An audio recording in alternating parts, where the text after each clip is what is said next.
everybody. Welcome to Beverly Hills, California. I'm Steve McFarland, the President and CEO of the Better Business Bureau of Los Angeles and Silicon Valley. Our BBB handles about 26 million consumers across the U.S. We also have about 480,000 businesses in our area, and we process about 1,100 consumer complaints per day. Absolutely amazing. Today's presentation is on precious metals, about the products of the precious metals industry. Today, we have three panelists. They're each a CEO of one of the largest precious metals firms in the country. We have Kevin Demeritt of Lear Capital. We have Marin Aleksov from Rosland Capital. And we have Sanford Mann from American Hartford Gold. Today's moderator is Frank Mottek from the Mottek on Business show, KABC-AM here based in Los Angeles. Frank is the resource for business topics across the Southern California area, California, and across the United States. Today's presentation on precious metals will be our first on many different topics. We have topics coming up on the cable news industry, construction, timeshares, and a bunch of other topics. We hope you tune in for those. So without further delay, let me introduce you to our host, Frank Mottek. Well, thank you very much, Steve McFarland, for bringing us together for this majestic occasion here in this beautiful spot, the Beverly Hills City Hall. We're right outside the Golden Triangle here in Beverly Hills, so a very suitable location. The timeliness of this symposium couldn't be any better, with such tremendous interest these days in precious metals, as the price of gold has hit a record high in 2024, and silver right along for the ride as well, the highest we've seen in more than 10 years. So our esteemed panel here today will talk about precious metals. They are all leaders in their industry, and we're delighted to have each and every one join us here in this conversation.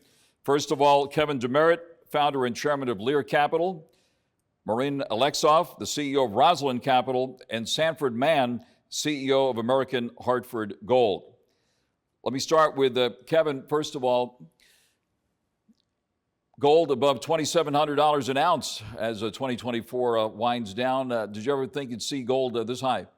Yes, I did. Matter of fact, we just put out a special report at gold at 3,200. So we believe that sometime next year we'll see $3,200 gold.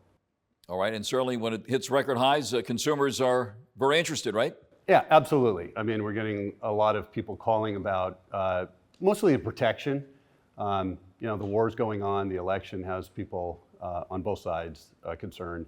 And I think the debt, we just had the budget, the yearly budget for the federal government end just a couple of weeks ago and had 1.1 trillion in interest. I think that scares a lot of people. All right. And Marin, what are your thoughts about the run-up we've seen in the precious metals here? Geopolitically, obviously we all know what's going on around the world. Look, inflation also has a part in this, the way we see it. Everything gets more expensive. And we personally, I don't think we're ever going to see gold below 2,000 or things like just when it went 1,000. It just gets more expensive, everything does. And gold is not about making $1 million. It's about protecting what you have. It's a last resort. You know, you get 10, 20% of your assets in gold or whatever, but it's not there to make you $1 billion. It's there to protect if you need it. And with everything going on, a lot of people are scared, especially for the future, domestically, internationally, geopolitically, war, this, that, inflation. It's hard to gauge. I mean, so better safe than sorry is the way we see it. Sanford, on this big run-up. You know, it wasn't a question of if it was going to get to 2,700 an ounce. It was a question of when it was going to get to 2,700 an ounce. What we've seen with gold is a rapid increase in the value in the last 12 to 18 months. And what we really attribute that to is just catching up to all the money that was printed. 2020, we printed record amounts of US dollars, and gold is just catching up. And we feel, just like Kevin had mentioned, that gold still has a lot more room to move. We read an article last week about gold at 5,000 in the coming years. And, you know, I zoomed back to when gold was around $1,000 an ounce over a decade ago, and they were calling for $2,000 gold. And everyone said, what would the world look like with gold at 2,000? So we share is what would the world look like with gold at 5,000? And of course, as it hits record highs, consumers become interested, right? And are you seeing more interest in people buying gold these days? You know, the interest has always been steady. You have gold bugs who buy gold regardless. We've seen this past 3 years, a record number of investors who never thought they'd consider gold in the past.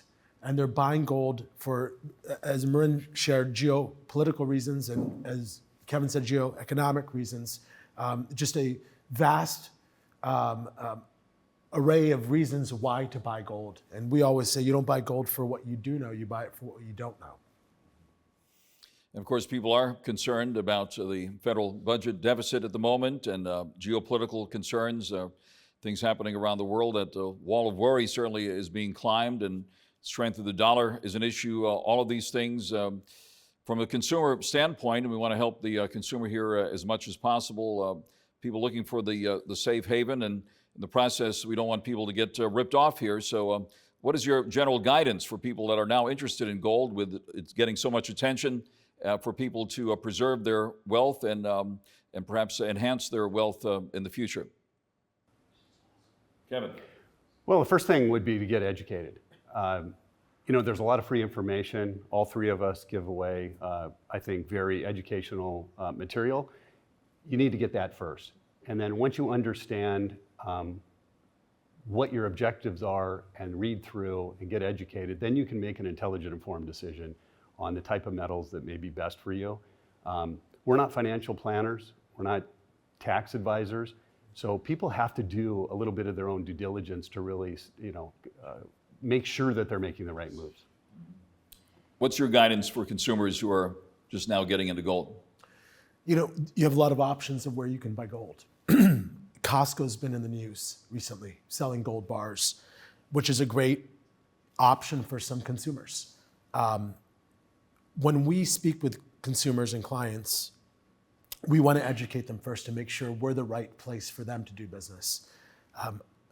We actually ask clients, what does this purchase look like for you? Are we protecting wealth? Are we buying gold as an alternate to the US dollar? Are we buying something to pass down to a future generation? Those are three important questions.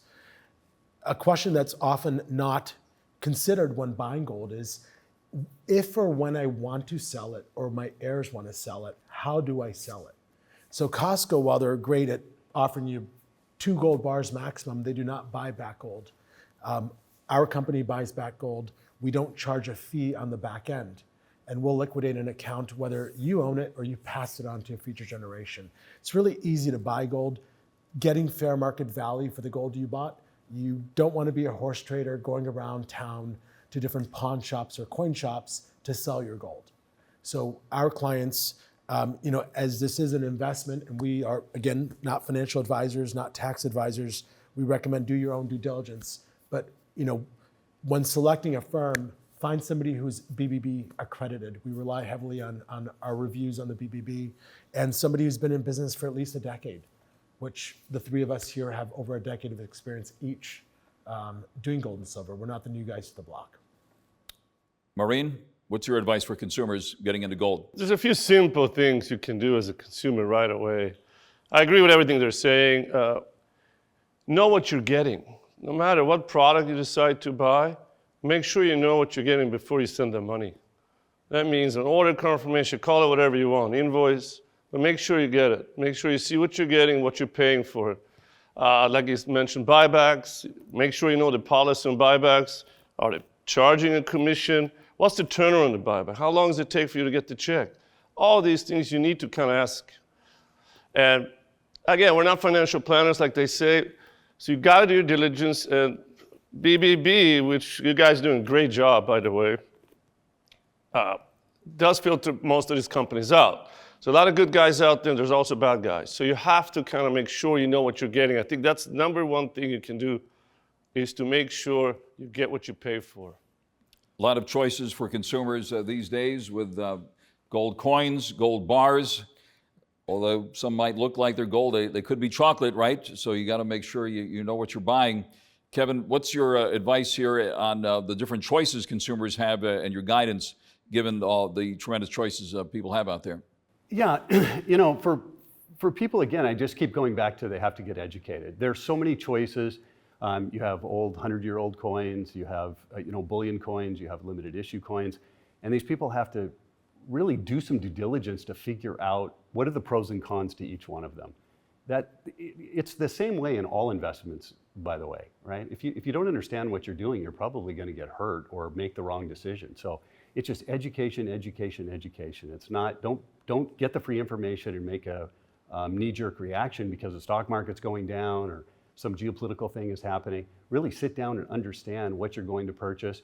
Like Sandy and Marin said, then there's a lot more to it than just the purchase. There's the sale of it, there's the fees that you're charged, making sure that you get the invoice and everything you need to make the decision up front.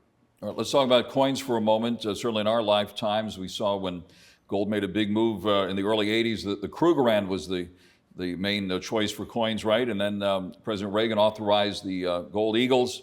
And we've seen a lot of American gold coins now, and other countries, of course, have had gold coins. And now even more choices. So let me ask you, Sanford, what are the most popular choices now and your guidance when people make these choices? Sure. One common misconception, we get clients who call in and they want the price of a kilo bar of gold. Is that the right choice for them? Maybe, maybe not. Upon further questions with them, we realize locking up, a kilo of gold, if you just need a little bit of money in 10 years, you'll have to sell the whole bar just to get a little bit of money. What we found, a lot of our clients want fractional currency, smaller denominations, especially gold on the rise. Gold at $2,700 an ounce, would you rather have one coin worth $2,700 or 4 coins that total up to $2,700? So a lot of our clients are purchasing smaller denominational assets and silver. A lot of our clients are, there's an old saying, if you want to buy the bakery, you buy gold. If you want to buy bread, you buy silver. So that's another option a lot of our clients are considering. Coins versus bars. Bars are they're minted by independent mints. Coins, you have the guarantee of a government that they've been minted and they're guaranteed. Marin, your thoughts on the choices of gold coins, gold bars, and other offerings out there? There's a lot, and gold is ingrained in U.S. history. It's been part of it for hundreds of years when it comes to bullion-related products, like you mentioned, the Kruger, Maple Leaf, American Eagle, numismatics, like Liberties, 20s, 10s, used to be our currency. There is rarities, there's all kinds of different types of gold you can get into, depending what you want to achieve. Education is paramount here. You have to kind of listen to the client, see what their end game is with this. But most of them actually already have an idea. This is nothing new for them. A lot of gold, people that buy or purchase gold are repeat buyers. They buy a array of different things. So we focus on having a big assortment of things you can pick from. And again, there's not just one thing. You can go bars, you can go kilos, 10, you can do coins. So there's a big variety you can choose from. Mm-hmm. What's the best way to know you're getting what you're paying for? Obviously, it's probably more risky to go online, to go on eBay or whatever and see a gold coin there, which may not end up being gold. Kevin, any guidance here for people making their purchases to make sure that they get what they're paying for? Well, I think the biggest is you have to work with somebody reputable. I mean, Sandy said work with somebody who's been around 10 years. The guys that are just started yesterday don't want to hear that, but it's true. If you've been around that long, then the quality of coin coming through, you have your quality standards, you have someone looking at those bars, making sure that the quality of the coin bar, what have you, is there, and then people can trust that they're going to get the quality that they deserve. Have you seen situations where someone's brought a gold bar into you and they've had it for years, or a coin that they've had for years, and guess what? It's not gold. Does that happen? Does that happen a lot? I remember we had such a nice lady, this client. She brought in a bag of junk silver. There were old peace dollars, old Morgan dollars, and she was given them by her grandfather. She wanted to sell them. Something didn't sound right, the clink. I know what silver sounds like. And I mean, we're talking, there's a big heaping bag of silver. And we went through and I just, after looking at 5 or 10 coins, I said, these aren't real. I apologize. And what had been in their family for 2 generations wasn't real silver. 2 generations ago, buying silver was a different story. Thanks to the BBB and thanks to online reviews. Doing your due diligence today is far easier than 2 generations ago. Dealing with a reputable company who's, even if they have complaints, I wouldn't be concerned with complaints. Have they resolved those complaints? That's really important because you're not going to make every client happy. Those are a couple of recommendations for people to assure that they're getting something that's real. You can chase price or you can chase service. And what we do is we offer service at a fair price, and rest assured when you get your delivery, it's real gold. Marin, is it too risky to buy coins online, you think? Again, I mean, there's reputable companies online, and it's a good thing because you can actually shop it around. You can go to Kitco, you can go to these other companies, and you can see where you can get a better deal. I mean, most of the time it's going to be fine. Has it happened to get a counterfeit coin? I'm sure. Hasn't happened to us, knock on wood, but most reputable companies online are good guys. They'll ship it to you. Just shop around, get the best possible price. I think it's a good tool. I mean, I do. Better Business Bureau, of course, does a great job educating consumers as well as businesses. In your line of work over the years, what are some of the typical scams that you've seen and you want to advise consumers to be aware of? Again, I go back to what I said earlier. Know what you're getting. You don't want to be in a situation, they call it, if you think you're getting something, you're getting something else. And if someone tells you, hey, send in the money and I'll build it for you, or I'll send you the coins, but it's not specifically stated what it is, you just don't know what you're going to get. So make sure that you know. I think that's, again, comes back to the fundamental. I've heard horror stories. You think you're buying X product, but you're getting Y. And that's because it's not there. It's not in writing. So you have to make sure that you do your due diligence with the company. Make sure you know what you're getting before you send them money. That is the number one thing. Or you're exposed. I mean, anything can happen. Kevin, based on your vast experience, what stands out to you as being some of the glaring examples of scams and people getting ripped off and how to go about preventing those kind of situations? Yeah, I've been doing this 34 years, so there's been a lot of different types of scams. China, 10 years ago, big scams going on there where they're making coins that just didn't weigh the right amount. So a coin actually is very difficult to counterfeit. There's more security on a coin than there is on a paper dollar. And so the example that I like to give to people is the reeds on the edge of a coin.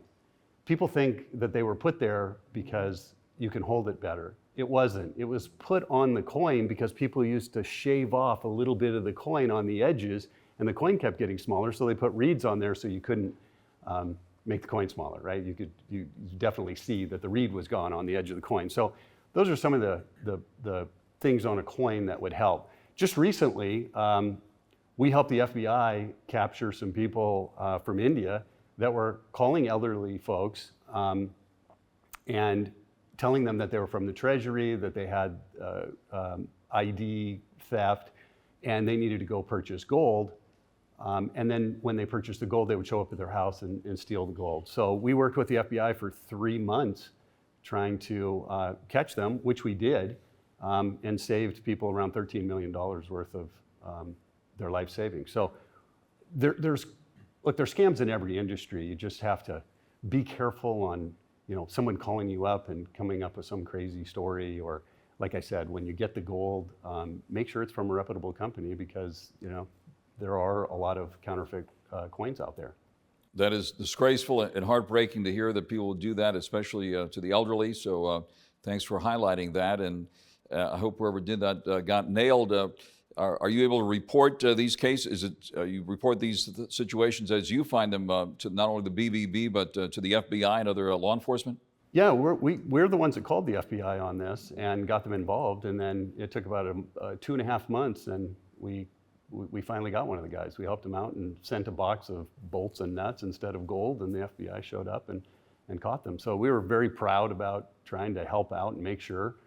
We work with the regulators that wanted us to come up with a process to make sure that we explained to people, hey, there's a scam going on, so we put it up on our website. We sent out letters to people who made a purchase very rapidly on kilobars, because that's what the people were telling them to purchase. So everybody purchased a kilobar. We wanted to make sure that we had a letter back to them telling them about a scam. And a lot of people called us back and said, yeah, that's what happened to me, and then ended up not sending the money in and doing the deal. So again, we were really happy with working with the FBI and the regulators to make sure that we were able to protect people.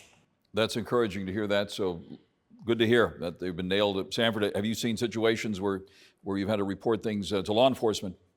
You know, we just actually, it's funny, I actually reached out to Kevin and his team to assist us. We had a client for a $1.2 million transaction on gold bars as well. And that was the largest exposure that we've seen to date. Scams are becoming more common. These people are predators who are trying to take advantage of the nation's elderly, the most vulnerable. We have now added additional policies and procedures in our compliance to ask the client, especially on bars, is this your idea? Are you being forced into this? Is this have anything to do with the Department of Treasury, et cetera, to expose these to protect our clients before they become clients. I think everyone needs to be aware and share the idea with your family of what you're gonna do.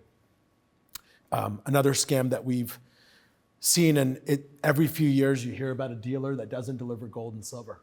And right now, and thanks to the BBB's help, a nationwide dealer has been shut down recently for not delivering.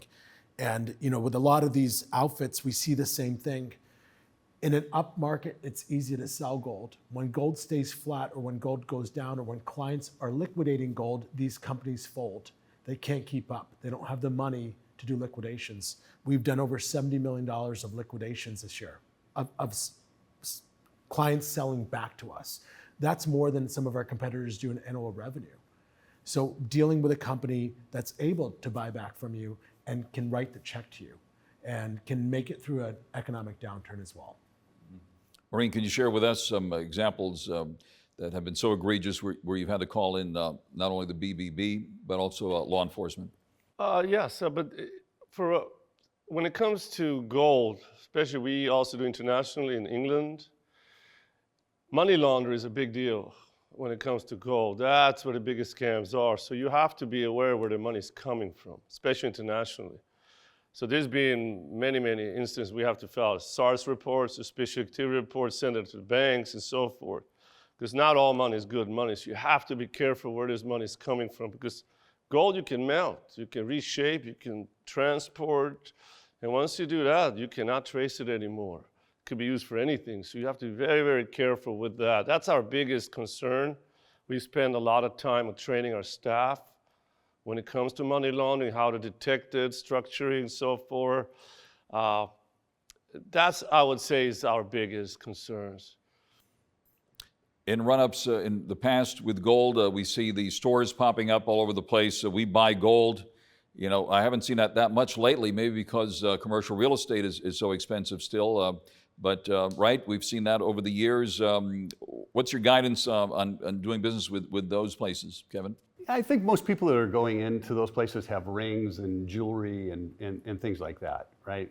They're not really selling back a bar or a coin that you would buy as an investment. So I don't mind them. They're offering a service. Again, people should be aware that they have to make some money, right? They opened up that store and they're charging 20, 30, 40, sometimes 50% to purchase back your metal. And you also have to be aware of the fact that when they test the metal, if it's 14 karat or 22 karat or 24 karat, there's a formula to figure out what your gold should be worth. And if you go online, you can kind of figure it out a little bit yourself if you understand the weight of the gold. So you just have to be careful. Same same kind of procedures. Hey, I kind of understand how much this is worth, so when I go, I understand what their fees are and take it from there. But they're really not, I don't think they're affecting our business at all. It's mostly smaller type gold that probably all three of us don't purchase back. Well, I hit on every possible scenario here. Sanford, any guidance here for people who see the price of gold at or near record highs, want to cash in and potentially get ripped off in the process? Just being a well-informed consumer. So if you're looking to sell your gold, recommend going on, any of our websites. We publish a live traded price of what gold is at that current moment, ascertaining what you have in the value, whether it's coins or bars, and then getting as close to spot as you can. I know that when you do business with us, we sell for above spot, and we buy back a lot of our products for above spot. A very fair transaction for our client. Some of the competitors out there will buy it well below spot. So if you're uninformed or ill-informed, they'll take advantage of you. Marin. It comes back to the buyback policy. Make sure you know any company you deal with, look at their buyback policy. See how that works, how fast you get the money, and so forth. Because the best option you have is to sell it back to the company that sold it to. And that's where the BBB comes in. You have a reputable company, you purchase the product, you're going to sell it back to them. And you're part of the family. You're an extension of their inventory. So make sure that you know the buyback policies and that suits you. Because it's not like you're buying a stock and it's over. Gold's flexible. And what we do, if you purchase an item, we deliver it to you, and you don't like it, you can send it back. You have options in gold. Just make sure, again, do your diligence, deal with a company you feel comfortable with. And if they've been around for 10, 20, 30 years, and especially advertising on TV or radio or being accredited with BBB, chances are they're a good company. They wouldn't last that long. And I think that, again, go back to that, make sure you read all the disclosures.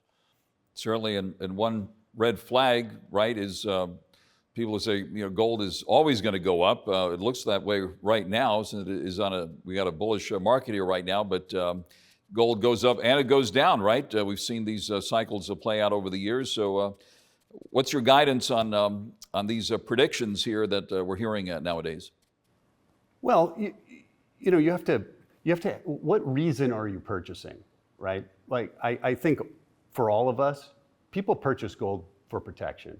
It's not so much, like Marin said, are you going to make $1 million with gold? That's really not why people buy. It's mostly a rainy day, a hedge against the fluctuations in other assets. They're not putting so much of their portfolio in gold that even if it fell 50%, it might hurt, but it's not going to wipe out their retirement account or something like that. So I'm not sure it's so much about the fluctuations or the people that are predicting, unless you hear something crazy, gold's going to 10,000 in a week or something like that. You just kind of got to make sure that you feel comfortable with a prediction that you think is going to happen, or that you really don't care what the prediction is. I want something solid. I want something in my safety deposit box that has value, and it's there for a rainy day when I need it. Sanford, your thoughts on gold analysis and guidance for consumers who are told it's going to the sky? Sure. Gold is a great part of a diversified portfolio.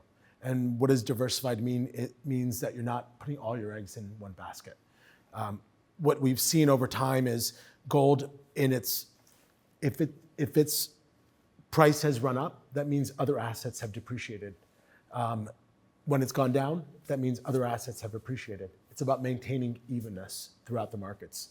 A lot of our clients are buying gold to cash out of the money they've made, sort of a hedge into retirement to maintain their lifestyle.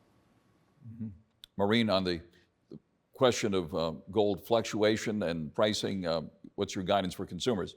Yeah, I'll go back to what Kevin said. Again, gold's long term. The fluctuations, it's not the biggest concern. It's a tangible asset, something you get in your hand, right? If you want to play the market or buy and sell, then you can buy gold stocks. You don't need tangible assets. The way we see it, this is for protection. Everyone sleeps better with some gold under their pillow. I know I do, but I'm not going to worry about the fluctuations because you don't sell it until you need it. And when you need it, then you decide what the market's doing. To predict what the price of gold is going to be, your guess is as good as mine.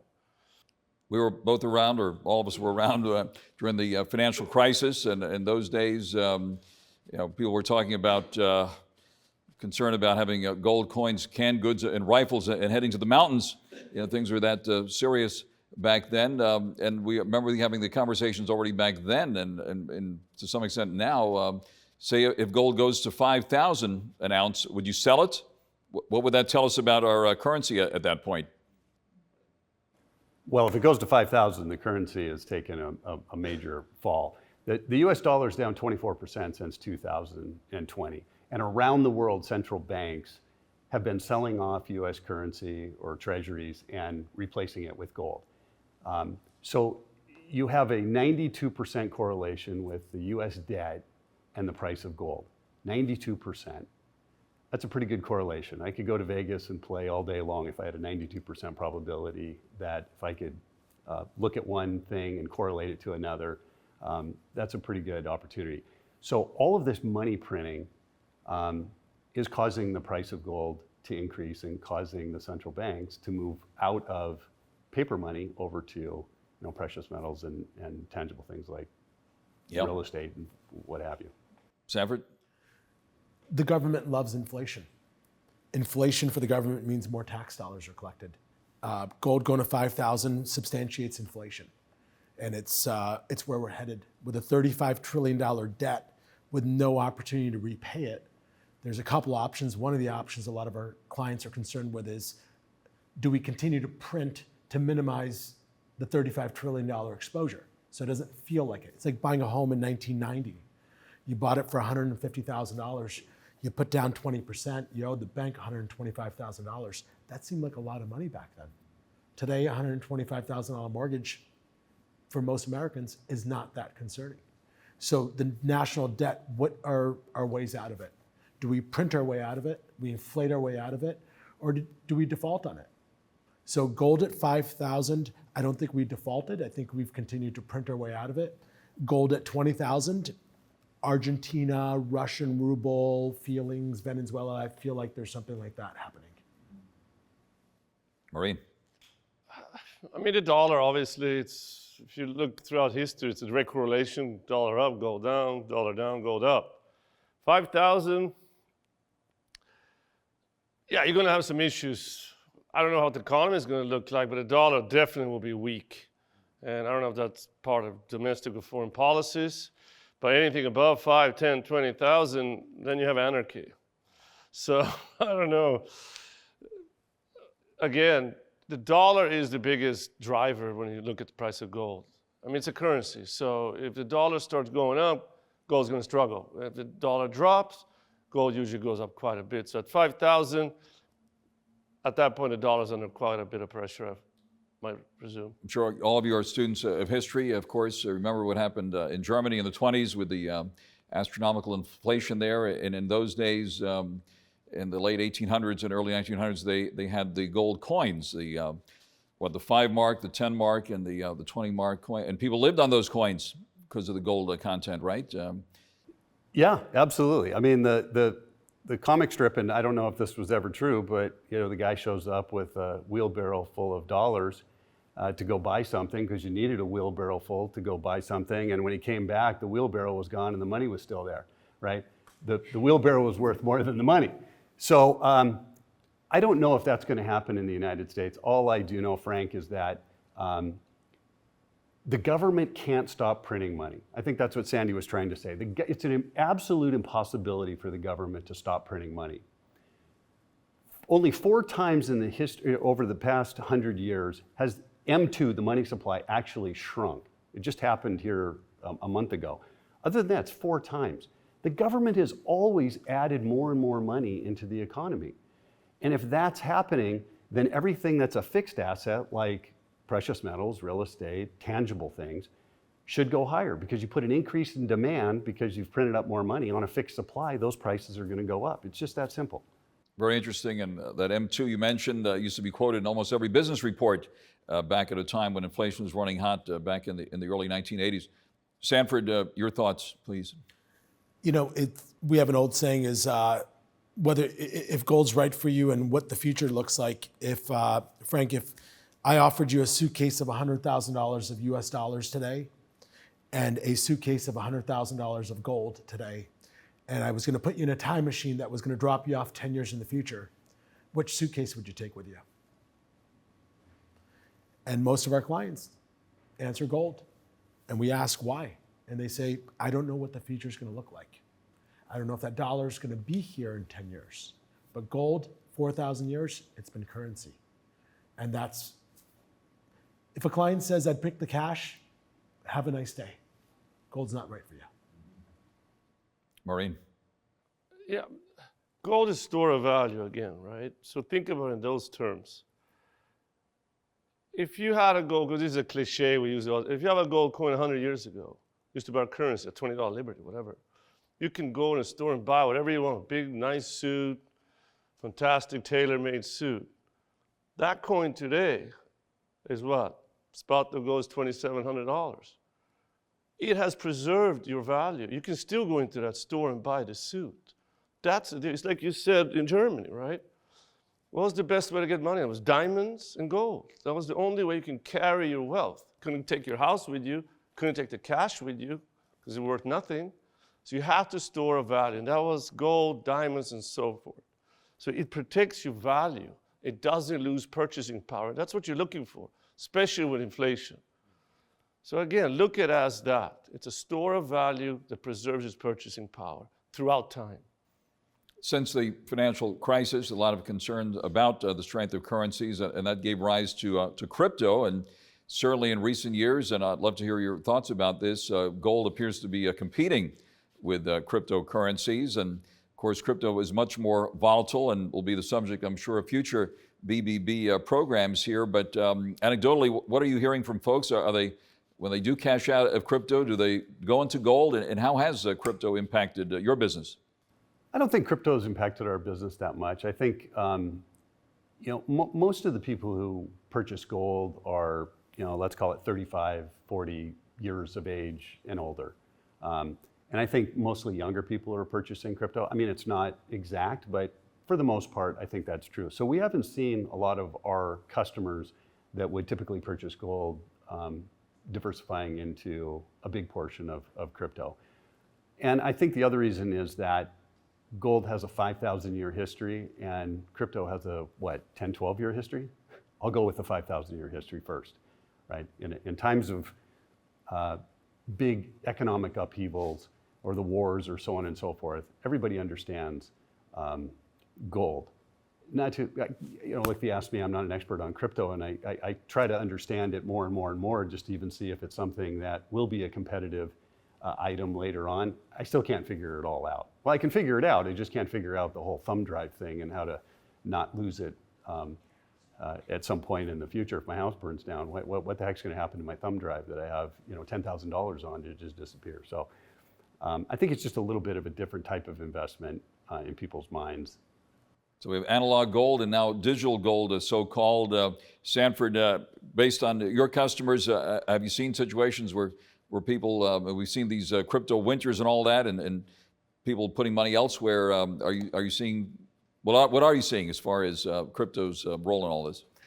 We get asked that question by some clients, but the question isn't, should I buy crypto? It's, I don't know enough about crypto. I'm buying gold, store of wealth, tangible. I want to hold it. But they do ask us, what do you think of crypto? Because they associate gold, crypto that in a similar space. Because they think it's a gold coin, which it isn't, folks. Which it isn't. In the last week, we've had two major headlines. We had a gentleman who threw his computer away and had $30 million of crypto stored in that computer, now is suing that city landfill for his crypto. We had a $250 million hacking scheme on crypto by a couple of guys out in Miami. Very concerning, very concerning. Our clients, when they buy gold, they take responsibility for storing it. You can store it in a safety deposit box in a bank. You can store it in a national facility that's government approved. You can store it in your gun safe. You can dig a hole in your backyard, draw a map, give it to a loved one. You have more options with that and more secure options with that. Crypto, yet again, hasn't stood the test of time, and the volatility of crypto is another thing. I own some crypto. Not a lot. I remember when I first bought it, I couldn't stop looking at the price of crypto. And if it was up 10%, I had a good day. When it was down 10%, I had a bad day. And that's crypto for you. It's very volatile. Anecdotally, what are you hearing from the crypto folks? And Crypto's function is a little bit different from gold. Again, I go back to gold's a tangible asset. Crypto's not. If anything, it's the complete opposite. It's a way of moving money around, especially from countries like China and so forth that's driving this thing. At the same time, the guys that call in or people that are interested in protecting themselves or call us, they're not going to call crypto or vice versa. Crypto guys are not going to call us. So it hasn't really affected us or me whatsoever. It's just another investment, I guess, like stock market or whatever. But it's just not the same concerns. It's a completely different vehicle. I don't see it as a store of value whatsoever. I think you might as well go to Las Vegas and gamble. It's the same thing. all right, we've talked a lot about gold. There are other precious metals too, folks. Silver, let's not forget silver now, which has had a big run up the past year as well. And then there's good old platinum and palladium. There was a time when platinum was more expensive than gold. Probably some of you may remember when that happened. Silver is still well off its all-time high, but has seen a pretty good run this past year. What are your thoughts about silver, platinum, and palladium? Well, if you believe that there's going to be a recession around the corner, then I'd probably stay away from platinum and palladium. They're extremely volatile. They're more of an industrial metal than a safe haven like gold and silver would be considered. The silver market is fantastic. I think it's the most undervalued precious metal out there. You have enormous amounts of demand coming from the solar industry. We ran from a surplus of over 200 million ounces, and we're running a deficit in the silver market right now. And the solar demand is probably not going to stop. I don't think anyone believes that green energy is going to go away anytime soon. But the key part of it with this solar, Frank, is that you can't get the silver back, right? They turn that silver into a paste, which goes into the solar panel, and silver would have to run up to $225, $250 an ounce for them to recycle that silver and put it back into the market. So you're just not going to get millions and millions of ounces of silver that are consumed in these solar panels back on the market. So again, what happens when you put an increased demand on a fixed supply? The price goes up, and that's exactly what's happening with the silver, and I don't think that's going to change anytime soon. Any predictions on where silver goes from here? Well, the last time gold was $2,000 an ounce, silver was $49 an ounce, and here we are at 33.5 today, and gold's 27. So I wouldn't be shocked to see silver in the $50 to $60 range in the next 12, 18 months. Which would put it at record highs at that point. Yes. The all-time high was 50 back around 1980 when some strange things were going on back in those days. Sanford. Silver is part of a diversified portfolio alongside gold. To us, we don't push one over the other. We share facts. If you're investing less than $10,000, silver might be a better option for you. If you're looking to diversify a portfolio of 6 figures, 7 figures, even 8 figures, we've done 8-figure trades, maybe we'll lean a little heavier on gold. The great thing about silver is it's a two-pronged approach. You're buying an investment metal that has an industrial use, and I'll echo what Kevin had said. You get that two-pronged approach. There's always going to be demand for silver, regardless of investment appeal. We see silver, it's an all-time high, $50. Gold was $2,000 back, or $1,800, $1,900. Silver should be at $60+ today. We're going to, in my opinion, we're going to see silver start to really catch up in the next 12 months. What should platinum be? It's about half of gold, right? Or less than half of gold. Platinum is it. We don't sell a whole lot of platinum. And it's the metal that if you inquire about it and are absolutely adamant to buy, we'll sell it to you. We don't do a whole lot of platinum sales. Platinum should be, historically, it's more valuable than gold. When gold was at 1900, platinum was over 2000. Platinum's stuck in that $1,100 trading range. Hasn't done much of anything. Maybe we'll leave it for engagement rings. Mm-hmm. Engagement rings, you said. Okay. Marin. I love silver, not because of the price. I love silver because it's accessible to everyone. It's cheaper. So a lot of people that cannot afford gold can buy silver, which I like, and we sell a lot of it to for any of you, it's a good way to start. You accumulate, and then you can always go to gold after that. But there's a big market of people who just can't afford gold, so silver is a good option. And again, like Kevin says, $60, $70, why not? When it comes to platinum and palladium, I like. These are industrial metals, like palladium, for instance, it disappears. It's used in catalytic converters for cars. It's a geopolitical metal. A lot of it comes from Russia, for instance. And if you have problems there, the price go up. Usually platinum does well when the economy does well, and vice versa. It's not a bad way to go, in my opinion, either one of them. But again, silver I like the most of it because of the fact that it's accessible to everyone.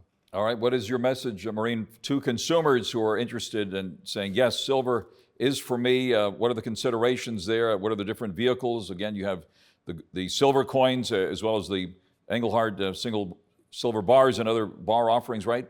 It comes back to what we spoke about earlier. It's, again, look what you're looking to achieve. You have bullion silver, you have bars, you have numismatics, you have an array of silvers you can do. Whatever fits your agenda, whatever your end game is, make sure, again, you deal with a reputable company. Make sure, again, you know what you're getting. I think back to that, if you buy Silver Eagles, make sure you have an order confirmation, make sure it says what you're getting and what you're paying for it. And that's it. You just go that route, make sure you have buyback policies in place so you can feel safe about the product you're receiving. What's your guidance on what the prices should be? For example, let's just say $2,700 is the price of gold at any given moment. If somebody comes in with a gold bar or a gold coin that's 1 ounce, to buy it or to sell it, what should be the price, Kevin? Well, it depends on the type of metal you're purchasing, right? If they come in with gold. Okay, so you come in with a $20 gold Liberty that was minted 100 years ago, obviously that's going to be a lot more money than American Eagle that might trade for 2.5% over spot on a buyback. We're probably all around the same prices at 2 and 4% over the spot price for those kinds of metals. You get into the older coins, then it's on scarcity and other factors, but there is the certified coin exchange that will give you good ideas about what the pricing is there. But fees in this industry are going to range anywhere from, on something that's limited mintage, as high as 30-35%, down to 1 and 2% for your most common type bullion products. Good guidance. The common misconception is client sees gold's trading at $2,700 an ounce. They want to buy 10 gold bars, and they think $27,000 should cut it. There is a fee to buy gold. A great example that's a little more palpable that we all have experience with is gas prices. A barrel of oil has 42 gallons in it. A barrel of oil today is right around $70 a barrel. That would mean gas should be $1.66 per gallon based on the wholesale cost. There's not a pump in America that sells gas for $1.66 a gallon. National average is double that. And in some states, like California, it's triple that. There is a cost to buy gold, and inside of that cost is transportation. It's mining the gold, it's refining the gold, it's getting it to a mint, turning a raw gold into a bar or investable product. So there are fees associated with gold. The misconception of buying gold at spot is it can't be done. We sell some products for a couple % above spot. And then there's some products that sell for, as Kevin mentioned, the industry can be as high as 35% for certain products. Again, ask questions. Make sure the products that you buy are aligned with your investment objectives. If you're buying for the very long term, a premium product may be what's right for you. If you're buying for the short term, maybe something that's less exposure to the numismatic market and more exposure to the gold market. Numismatic, of course, refers to coins, collectible coins. Marin, your guidance here to consumers when they are trying to buy or sell precious metals, specifically gold in this case. Again, no matter what vehicle you choose, if you choose bullion or premium coins or rarities, whatever, make sure you ask what the fees are. It's right there, it's in writing. Make sure you know what you're paying. If that's okay with you, then go for it. Because the prices, are going to vary on everything, depending on which product you're looking into. Some company might have a little cheaper, some not. Some might be cheaper going in, but they charge on the way out. So make sure you know the buyback policies again. As long as you're informed, you can shop it around, you can compare it to other companies. And that's how you get the best deal in any product. Yeah, I'd also like to say, Frank, that I think all three of us, when we're talking about people understanding what they're purchasing, all three of us have an account agreement. It explains our fees. It explains a lot about what you should know about investing in the precious metals. All three of us have a recording that people are placed on so that they understand exactly what they're going to receive and exactly what the pricing is. And then a lot of times on the invoice, it again has the pricing on there along with the fee. So if a company in the industry isn't doing those types of things, it's probably not the person you want to work with, right? I mean, there's a law that we're supposed to tell everybody what they're getting, not so much the fees. So some people tell people what the fees are and some people don't. All three of us do. So that's a big difference between some of the other companies out there that I think is beneficial for people to, understand what exactly they're getting, but also what the fees are. Yeah. You raise a great point, and maybe you could, all of us here can share some of the red flags that you have encountered over the years. What do you want consumers to know? What are some of the red flags in dealing with some of these non-reputable dealers out there? Well, again, they're either lying about their fees, won't put it in writing, do not have an account agreement, or they take the account agreement and they throw it on the customer at the very last minute. It doesn't really have a good explanation of exactly what those fees are. They'll have them send in the money, and then once they receive the money, they'll talk about another product, that send it in, and they'll give them an incredible price on an American Eagle or something like that, and then call them back and start talking about a completely different product that has a much higher fee on it. So there's a lot of bait and switch there. So those are typically it, either not being upfront about the fees or trying to bait and switch. That's mostly what we see with the scam guys out there. Sanford? Kevin brought up some great points at point of acquisition when you're speaking with them. Some other tips that I have before you even call a company to see if they're reputable, and we see this time and time again. When I go to a company's website and I click About Us, I expect to read something about the company, about the founders, about their history. What we see with a lot of these scam companies, the About Us is, they say the same thing: we're America's fastest growing company, we're America's largest gold and silver dealer, we're America's most trusted gold and silver dealer, and they make claims that are not valid. And our website, Marin, Kevin, our companies are proud to share with you about us, who we are, what we do, how long we've been doing it, and how we do that.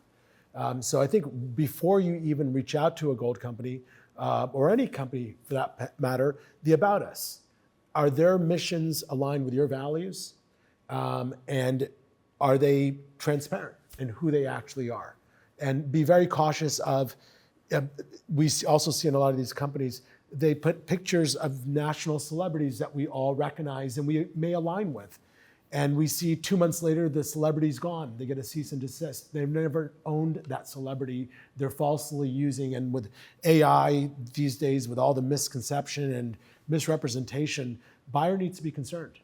Buyers need to do more due diligence and ensure that that celebrity endorses that company and has for years. Mm-hmm. Marin, your guidance on being aware of red flags from the folks out there. I mean, again, the first thing, that's why I think the Better Business Bureau works really, really well.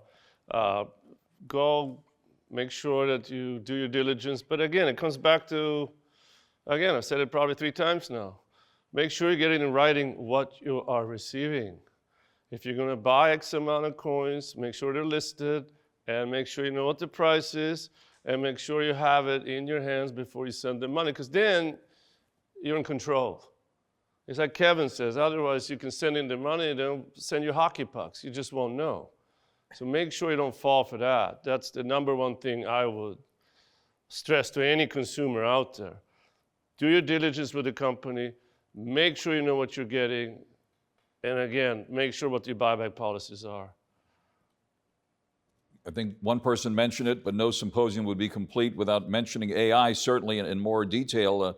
How has AI impacted your business? I don't think AI's impacted our business much. Other than celebrity imposters? And Yeah, celebrity imposters, right, might have a problem there. Yeah, we really haven't seen too many, on the scam part, we haven't seen too many issues there yet. Got to ask, have to ask. Okay, Sanford. You know, look, AI is a tool that I'm still learning. I have downloaded ChatGPT. I utilize it to help me write better, to help me proofread, and to help me be more empathetic in messages to loved ones. I think it's a useful tool. In our business, AI has not presented itself. We love employing people. We have over 200 employees.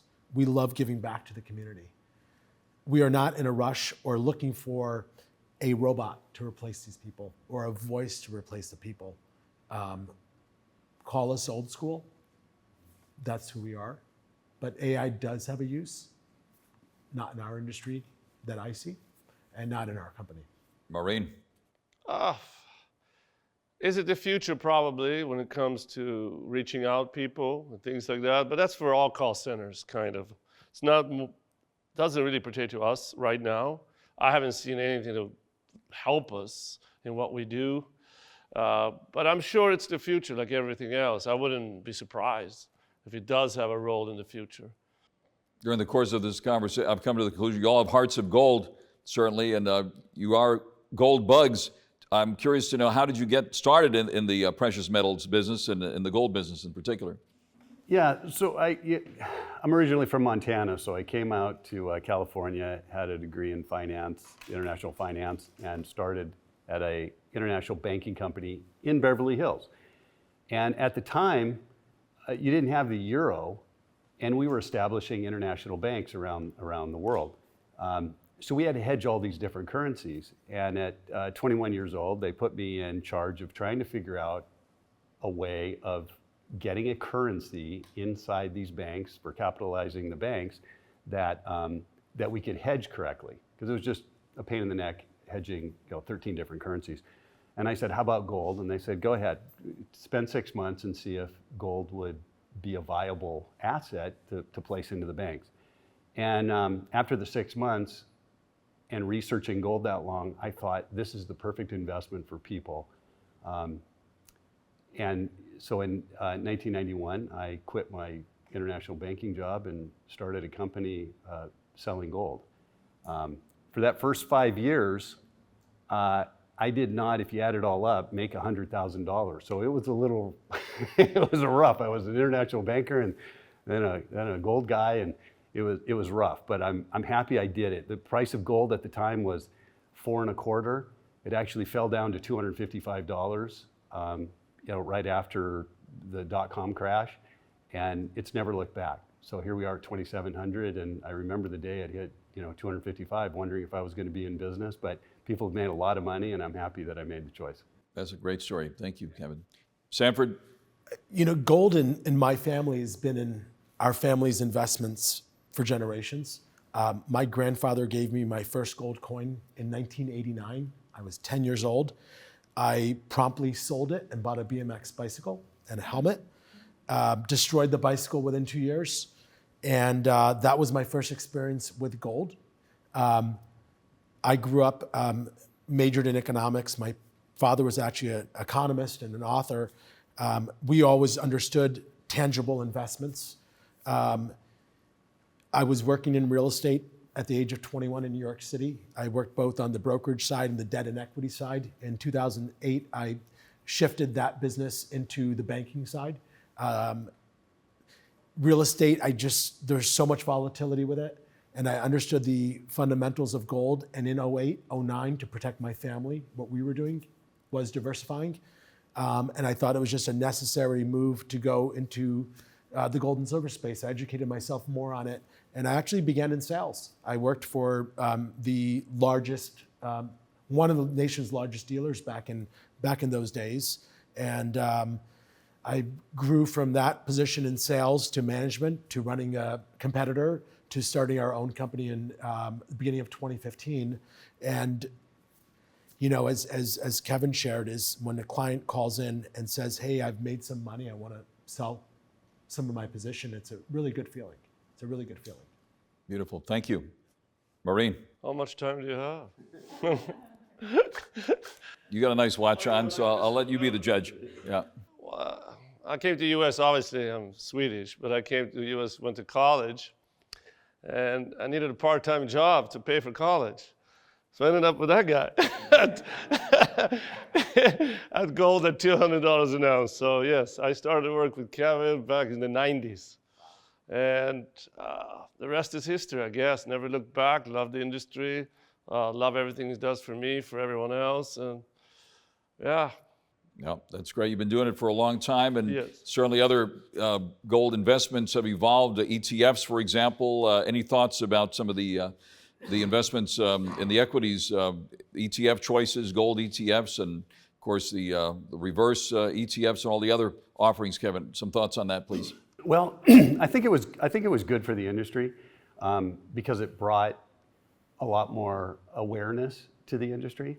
So, brokers who are managing your money don't want you to typically purchase physical precious metals because it's not under management, so they don't make their management fee.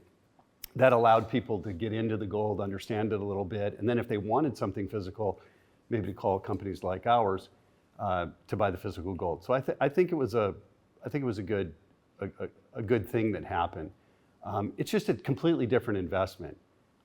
If somebody wants to buy an exchange-traded fund, in my personal opinion, then they want to buy it today, have it run up in value, and go sell it. They're really not looking for the store of value as much as probably price appreciation. And a lot of those exchange-traded funds are not holding 100% of the gold. So they're holding maybe 90% and hedging the other 10%, so there's liquidity for, so they can buy and sell on the stock exchange every day. So I always ask people, look, if you're thinking about an exchange-traded fund and you think it's more like physical gold, then what would you say if I told you, go ahead and send me $50,000 and I'll take that $50,000 worth of gold, I'm going to send it over to HSBC Bank in England, where a lot of the gold is held for these exchange-traded funds. So now it's not even in this country. I'm going to take 90% of your money and buy gold with it, and the other 10% I'm just going to hedge gold. Would you want to do that? And if the answer is yes, for the liquidity, great, go buy the exchange-traded fund. If the answer is no, I want the gold myself, I want it physically here and hold it and somewhere close to me, then the answer is buy the physical metal. Thank you, Kevin. Sanford. ETF was a great idea. It allowed more investors to have exposure to gold than actually having to physically buy it. It all comes down to motives. When we speak with clients, it's what are you looking to do? Protection or make money. A great palpable example, a self-test for a consumer is, let's say you want to go buy a gun. What is your motive? Is it protection? Or are you looking to make money? If you're looking to make money, maybe you buy stock in Smith & Wesson. But how is that stock in Smith & Wesson going to help you when you need your gun, when a break-in happens, when you need to protect your family? So same with an ETF. How is that ETF going to help you when you need it? When something's going wrong? When the financial system takes a day off or a week off? And we've seen that happen, 9/11. When you don't have access to your money. In 2020, we saw a lot of brokerage houses that were not picking up the phone. Long wait times for clients to get access to their capital. When you own physical gold, if it's stored at your home, you have access 24/7, 365. So it comes down to clients' motives. Thank you. And Marin? Yeah, I agree with the guys, especially when it comes to awareness. I think it's a good thing. There's room for both. I have clients that have physical, tangible assets, and they play the market. I don't see anything wrong with that. The more the better, in my opinion. But I'll go back to one thing, is that it's supposed to be backed by gold, and this is an issue that a lot of us are saying it's not. So if that's a concern, that should be looked at, because you can trade stock, but if they say it's backed by it, it's not a tangible asset anymore. You can't go and get the gold. So you're basically speculating up and down. If you're looking to buy and sell short term, it's a great avenue. But again, overall, I think it's a good thing. It's an awareness for gold, and why not have both? Certainly have had a very comprehensive conversation here about precious metals, gold investing, and buying and selling. And is there anything else important you think that you need to let consumers know here before we adjourn today, Kevin?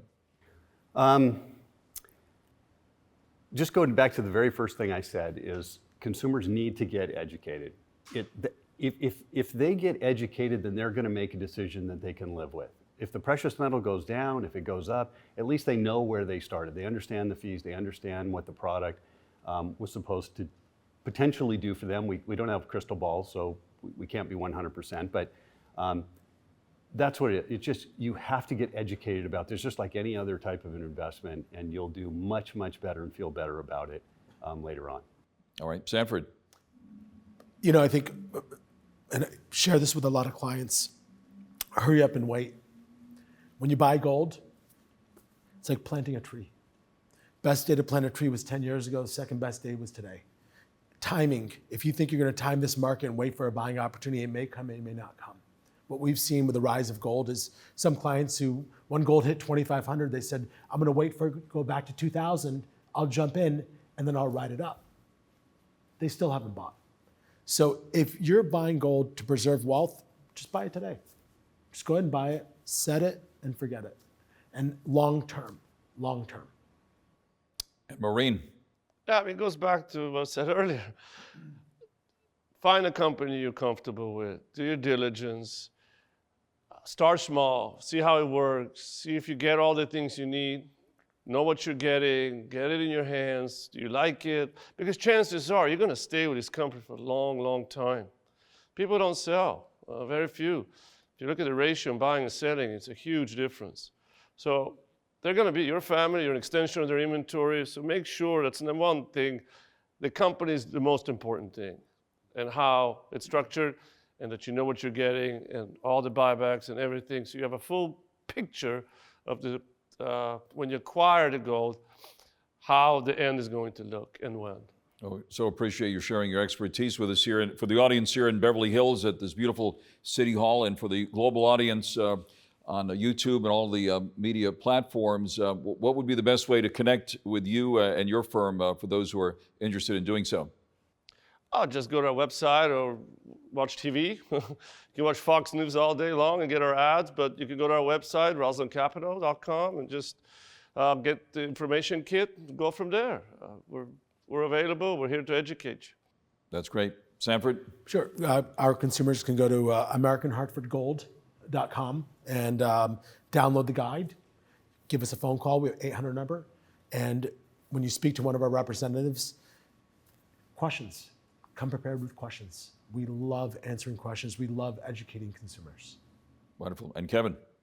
Yeah, they can go to learcapital.com, and you know, this is what I appreciate about the Better Business Bureau. It's what we've been talking about. It's education. You can go, you can kind of take a look at everything. So I really appreciate everything that the Better Business Bureau has done. So, you know, go to our website, learcapital.com. If they mention the Better Business Bureau, we'll put $150 in their account just for mentioning the Better Business Bureau. Thank you very much. Kevin, Sanford, thank you very much. Marin as well. It's been an honor to be with you here today, and I think you've motivated me to diversify my portfolio. I think I'm going to put some gold coins in my piggy bank, in the cookie jar, and under the mattress. So you've motivated me today. Thank you very, very much for this very educational and important discussion here on precious metals. And I'd like to thank Steve McFarland, the president of the Better Business Bureau for Los Angeles and Silicon Valley, for bringing us together, and looking forward to many more future forums. We wish everyone all the best, and thank you very much for joining us here today.